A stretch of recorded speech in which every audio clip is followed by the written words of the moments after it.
Well, such is life, isn't it? Okay, let me make myself a little bit bigger for today's discussions. There we go, big face. Yes, well, good morning, good afternoon, good evening, boys and girls. How are we all doing today?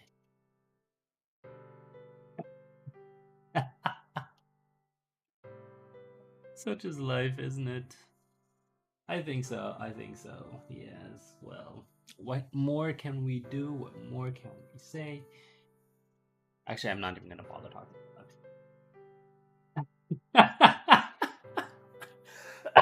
it.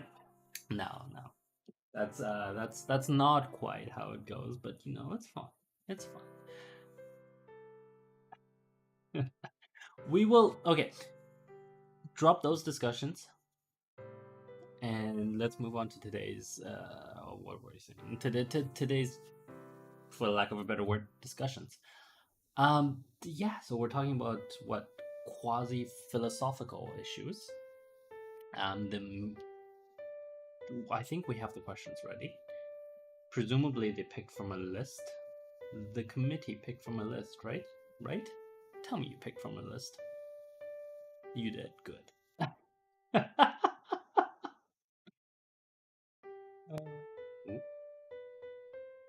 I'm just watching my eyes, and it's mildly interesting. Anyway, so we are yes.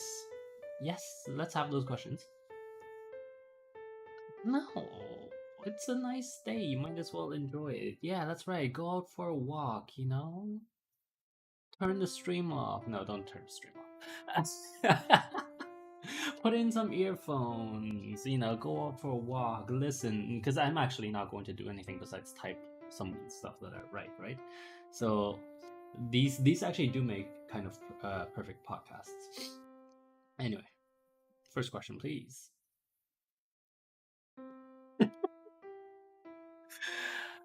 Anyway, first question, please, and thank you. Okay, are we at 2 minutes? We are at 2 minutes. Good. The commune. Oh my god. Oh really? Oh, okay. We're gonna start. We're gonna start off strong, are we? Okay, communism. My claim that. Okay, no, not my, but like. Oop, excuse me. There we go. Muses' claim that. Well, technically mine. Commun. I can't spell communism. Assumes. Um, not assumes, on the fundamental assumptions of communism. There we go. Communism. There we go. Okay. This is actually a fantastic question, but it's also a little it's going to be almost contentious by definition, right? Between our year one students who are obviously more yes. Yes, between our revolutionary year one students and everyone else who is has been ingrained into this capitalist mindset, right? Like, the I So first of all, YOLO. Good job, God King Killer. First of all, communism as a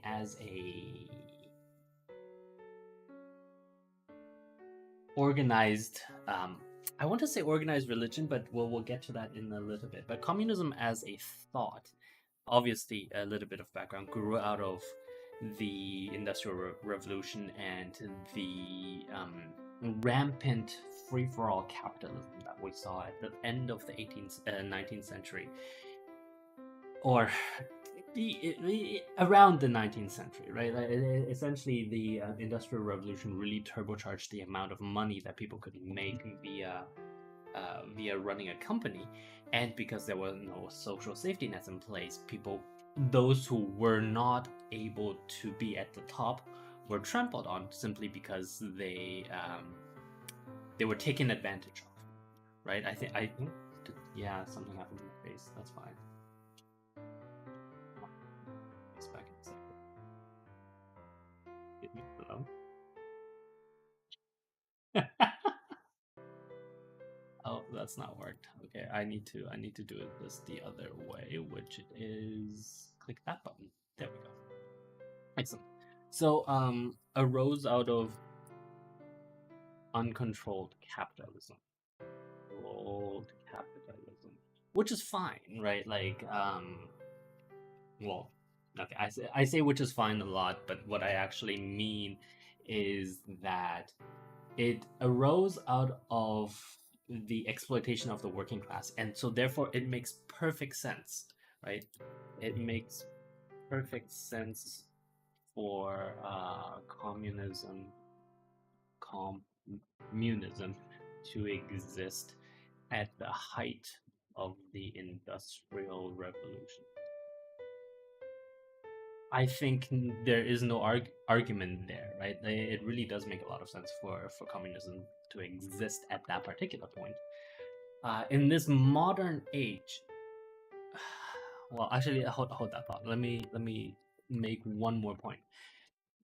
And so during this, the communist religion um, was a rallying cry for oh my god, just give me one quick second.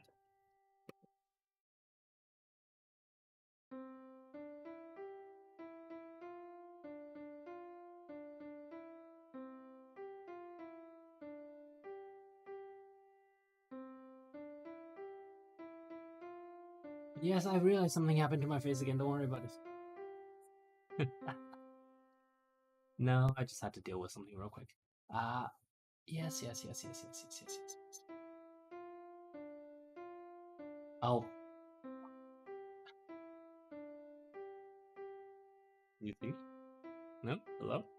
Excuse me? Okay. Okay. There we go. Hi. Okay, we're fine. We're back. And so during this period, communism was, as a religion, was a rallying cry for social good, and that's great, right? Because in part it brought about the rise of the social democrats, like the big umbrella social democratic parties. Social democratic parties were essential in introducing quality of life to um, modern societies, right? And I think that's one of the great successes of the communist agenda, but not of communism itself, right? If we're completely honest, right? Because these socialists, they weren't looking for um, absolute control over the economy as much as they were trying to incrementally improve the lives of everyone in such a way that uh, didn't disrupt and completely upend society as a whole. Not upending society is almost always better for the general public than revolution. Incremental and consistent improvements tend to be better. No, exactly. That's my point though. If they were possible, and I think in part, social democratic parties um, were boosted, in fact, by radical communists, right? So social democrats were the carrot to the stick of radical communist revolutionaries. And so that's why you see when we read Marx and sort of the thinkers that together made up that original body of work, they had predicted that there would be a worldwide revolution of workers because of the intensity of oppression that was laid upon normal workers by essentially the new aristocracy, right? But that did not happen. specifically because most normal people do not want revolution unless they see no other way around it, right? So normal folk do not commit themselves to revolution if there is a feasible alternative. I think so that's from my perspective. That's my understanding. And so this is point one of the misassumptions of communist thinkers, right? So the idea that let me put it,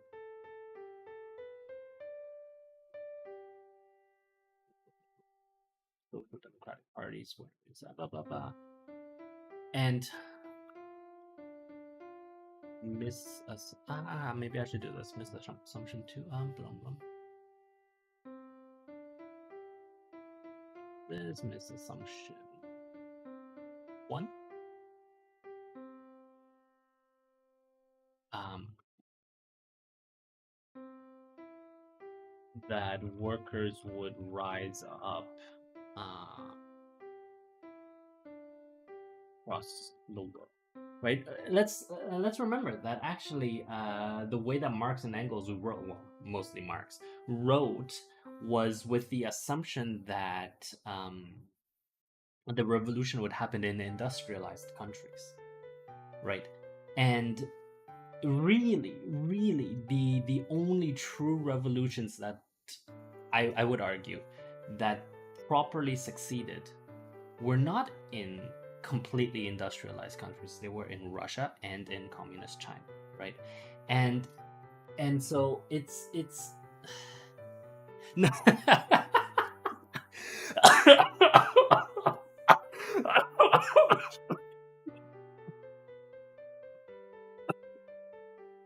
British Leyland does not.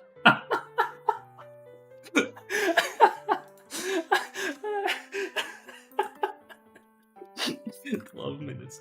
British Leyland does not.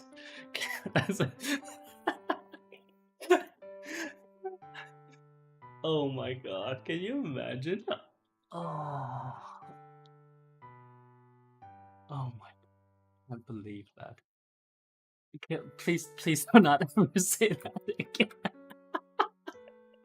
No, British Leyland does not count as a successful communist revolution. Mm. Because now I have to explain it. And I have to explain. This is. I don't even know how to explain this properly, right? BL was a. I mean, most of you know BL, or most of you were alive when BL went bust, but our year one students probably have no idea what BL is unless they watch, I don't know, like Top Gear or something. But failed British car maker, which was gradually amalgamated from many failed British car makers. So BL was essentially the last how do we say, the last ditch effort to keep British owned, British designed, and sort of, yeah, exactly. It's the last really car maker that was that originated in England, right? Essentially, it took, Triumph, Austin. What else was there? Was Rover part of BL? I think Rover was part of BL. I can't. But anyway, all of those, or actually, wasn't, well, Aston Martin, yes, but those are no longer British owned companies today, right? Like they had to essentially sell themselves off. The Jaguar Land Rover as well. What was it? I can't remember the exact story. I can't remember all of the car makers either. Like, Austin, all of that, Triumph, blah blah blah. And then Leyland, which was a bus maker, I believe. Yes. Anyway, all of them got amalgamated into British Leyland, and it just ended up like they spend so much time of the workers and management spend so much time fighting each other, the union and management, that essentially there was no time left to build cars. And when that happens, you do not have money coming in to really do anything, right? So um the unions of BL um essentially, no, it doesn't stand.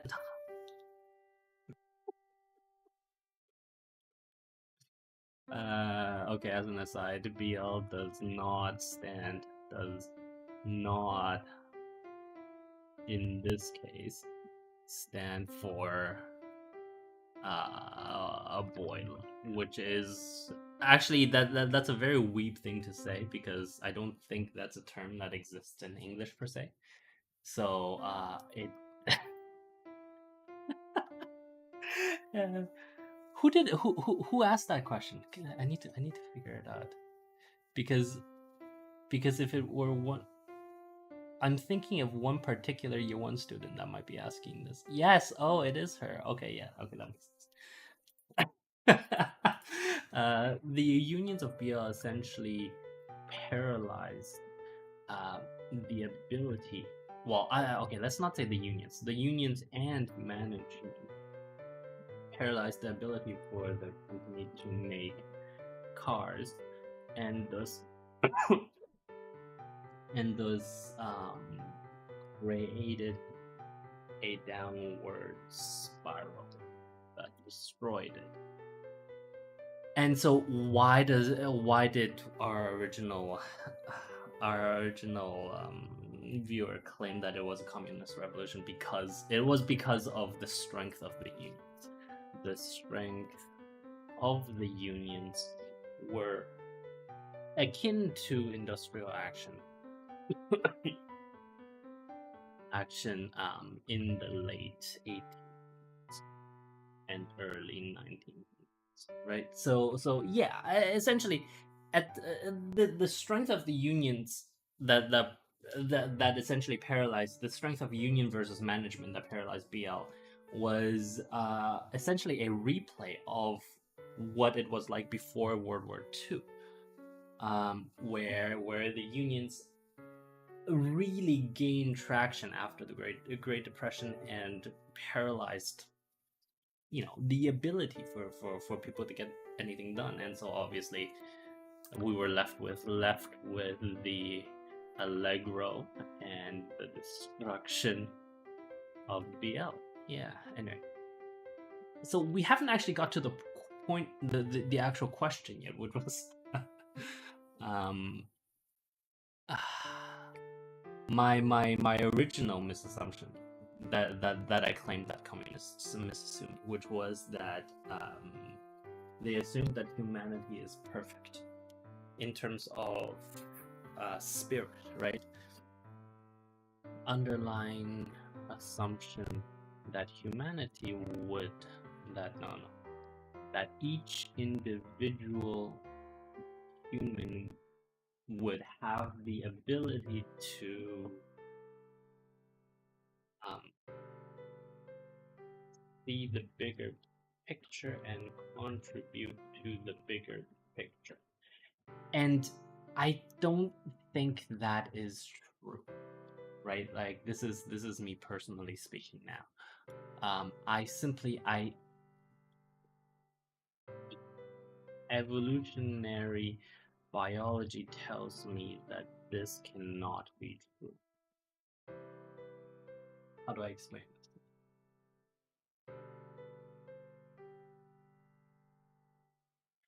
The survival mechanisms of the human brain sit much lower in the brain than our rational, um, logical portions, which means that we are prone to give into greed, or okay, maybe not say greed, give into personal interests sooner or later. That is not to say that people do not sacrifice themselves for a cause, especially if they believe in a cause strong enough. If they believe in a cause strongly enough, they will sacrifice themselves or no problem. But this is not sustainable because the people who believed strongly enough have already killed themselves, leaving the people who don't believe strongly enough and therefore um, more likely to be personally interested in themselves, right? And so it's this really, I don't want to say bad because it's not bad, it's just evolution, right? Because evolution has essentially formed certain ideas in our heads in how we should act. Does that make sense? Right? Like so we need to eat. Our bodies don't know when the next meal comes, and therefore the lower portions of the brain, we can tell it that the food will come soon, and if we believe strongly enough, it will understand that. But we can only do that. We can only do that so many times before the body will take over, right? That's not to say that people don't sacrifice themselves. Again, they do, and there are many people who will. But then you're left with people who didn't sacrifice themselves, who and it's that's not to say that they don't believe in the cause, only that their belief in the cause is perhaps not as strong as their belief in their own survival. And it's hard to blame someone for wanting to survive, right? Like it's hard to blame a human for wanting to survive.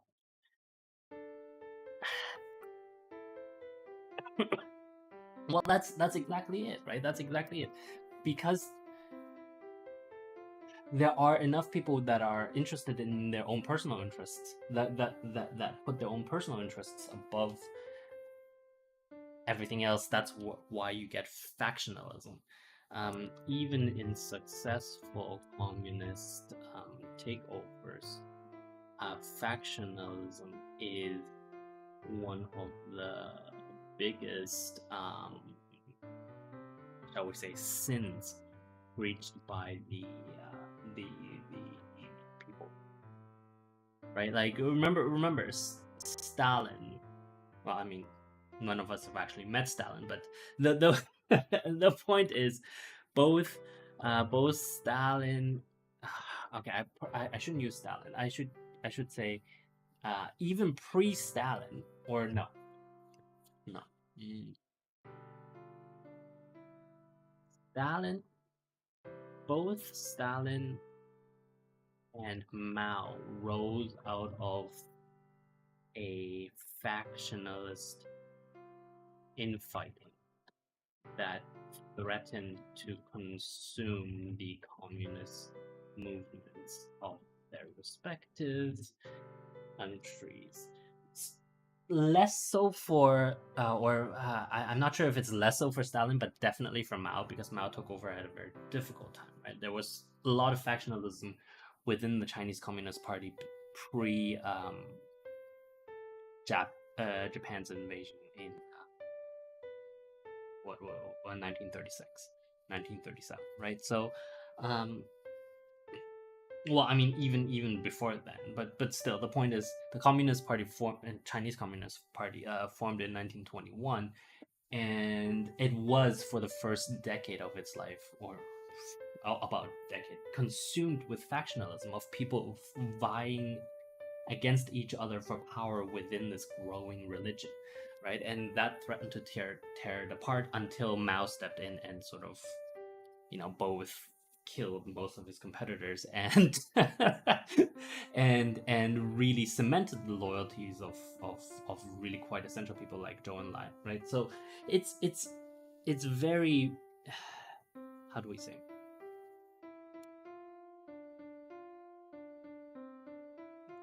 the successful communist revolutions were built not on a socialist utopia, but on self-interest in the within the leadership, right? So even successful communist regimes were on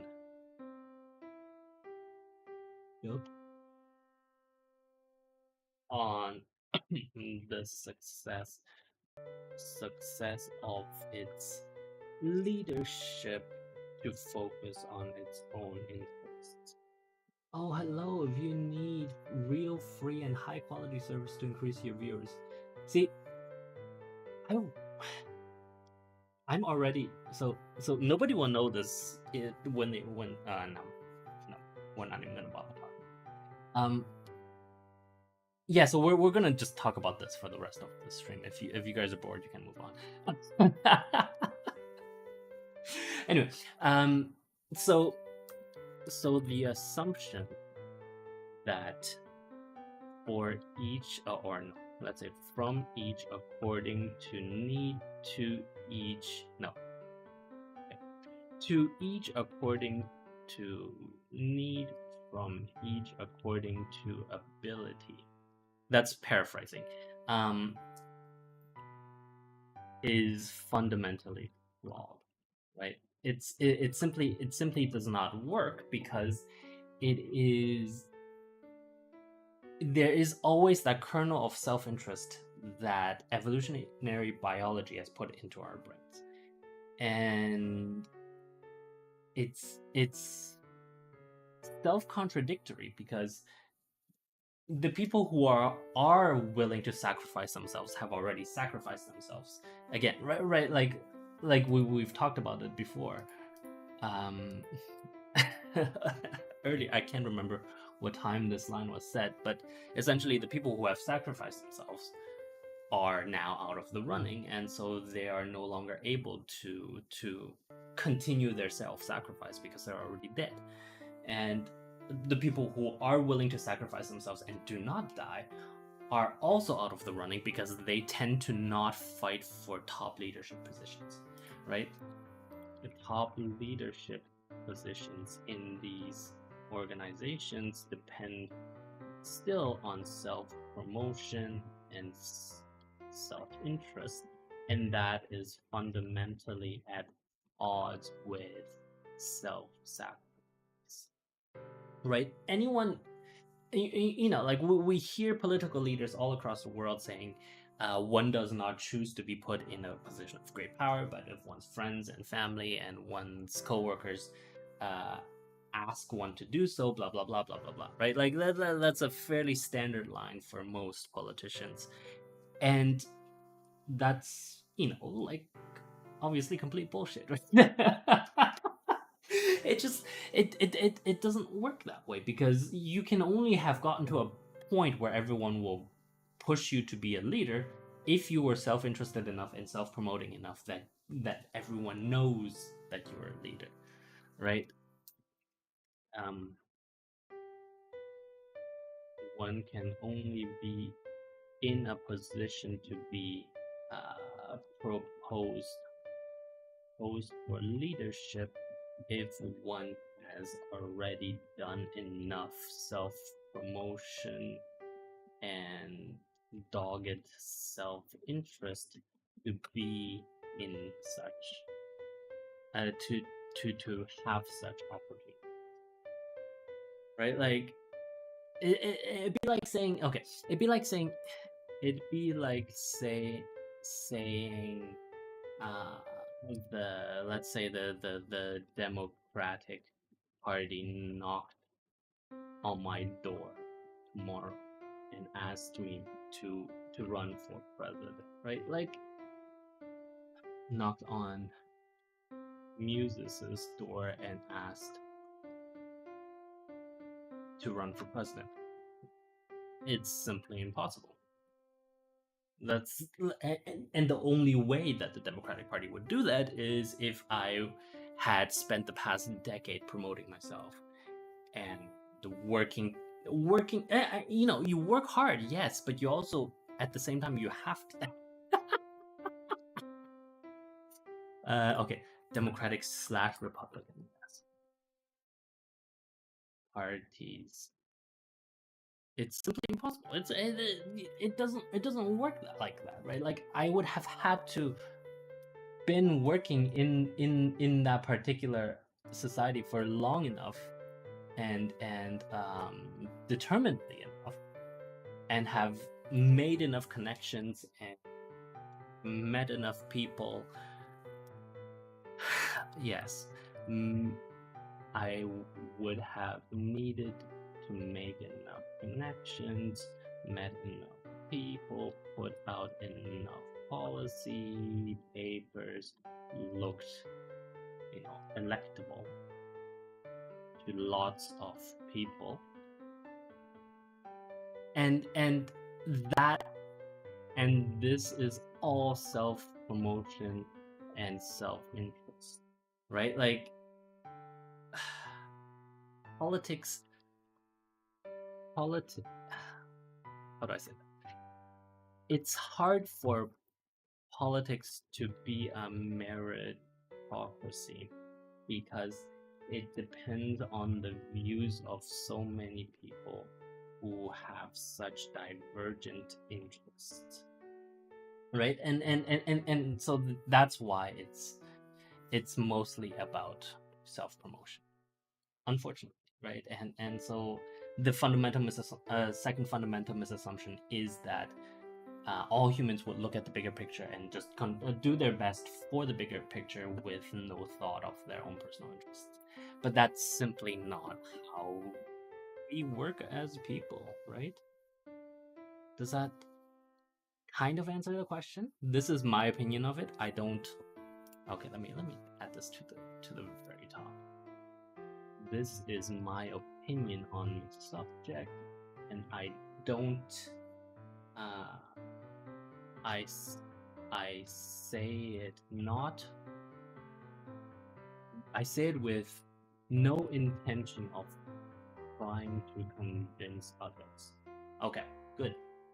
Yeah, so we are done for today. Questions, concerns?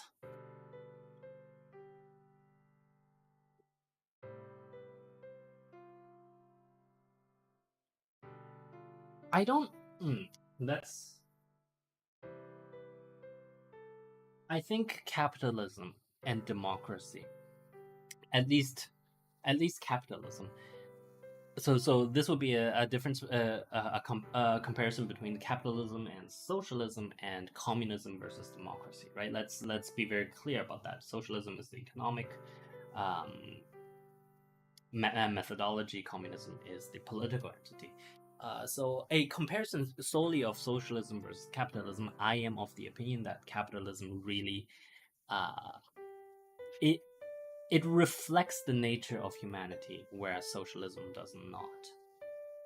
For basically the same types of reasons that we've talked about here, where the survival mechanisms, and so mostly I talked about. Yeah, okay. So today I mostly talked about the political aspects.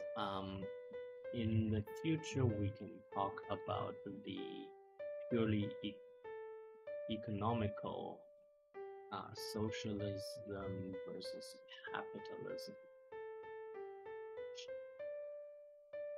which is actually a question of supply and fundamentally. There we go. Fundamentally, a question of supply and demand. Does that? Am I making sense to our boys and girls? Yeah. So again, right? Like socialism versus capitalism. I am completely of the opinion that capitalism better reflects humanity. Democracy versus communism. I am on the side of democracy. right? Like it.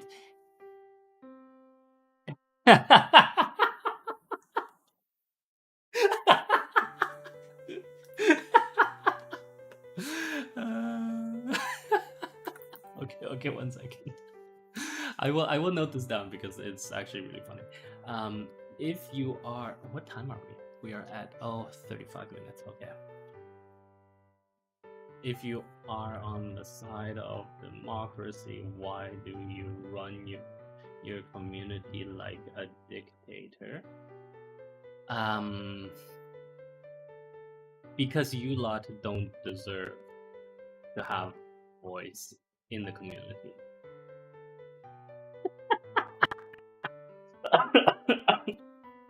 Okay, I say that in jest. Okay, I know I need to know. I say this in jest because you lot don't deserve a voice in the community.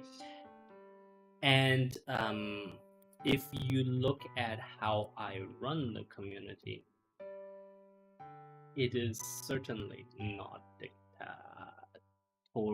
dictatorial. There we go. After all, I get bullied all the time. Into all the time into doing stuff, streaming stuff I don't see walking around Japan segments. If anything, actually, okay, I do need to go, but I will say this because this is important.